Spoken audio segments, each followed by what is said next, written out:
అధికార ప్రతినిధిగా బాధ్యతని సమర్థవంతంగా నిర్వహిస్తానన్నారు కోటంరెడ్డి గిరిధర్ రెడ్డి. జగన్ నోటికొచ్చినట్లుగా మాట్లాడుతున్నారని అన్నారు. ఇక జగన్ 11 సీట్లకు పరిమితం అయ్యారని, ఈ దఫా ఆ 11 సీట్లు కూడా రావన్నారు. ఇక వేరే రాష్ట్రంలో ఉండి సమస్యలు సృష్టించడానికి ఏపీకి వస్తున్నారన్నారు.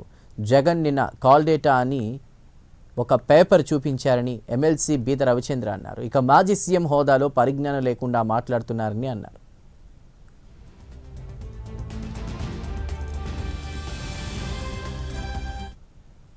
వారే సోషల్ మీడియాలో బస్సులకు బ్యానర్లు కట్టుకొని ఎక్కడ నెల్లూరు రూరల్లా ముచ్చికారులా ఎక్కడున్నారో సిటీలో మనం ఏదైనా పని చేస్తే కనీసం 100లో 5% అన్నా జనం మెచ్చుకోవాలి. అది లేకుండా ఏదో వచ్చినామా, ఒక గొడవలు పెట్టామా, మాట్లాడినామా చాలు. గత 5 సంవత్సరాలకు ముందు నీ మాయ మాటలు నమ్మి నీకు అధికారం ఇచ్చిన తర్వాత 5 సంవత్సరాల్లో నువ్వు చేసిన ఘనకార్యాలు అన్నీ కూడా చూసి ప్రజలు నీకు ఎక్కడ కూర్చోబెట్టాలో అక్కడ కూర్చోబెట్టారు. ఇంకా కూడా మనం తెలుసుకోలేని పరిస్థితుల్లో ఉంటే ఎలా? ఇప్పటికైనా తెలుసుకోవాలి కదా.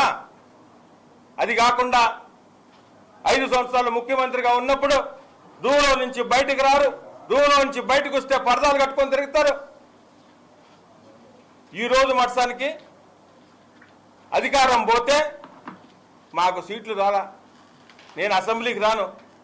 10th క్లాస్లో ఫెయిల్ అయితే ఇంటర్మీడియట్లు వేస్తారా? 10th క్లాస్లో ఫెయిల్ అయిన వ్యక్తిని ఇంటర్మీడియట్లు వేస్తారా?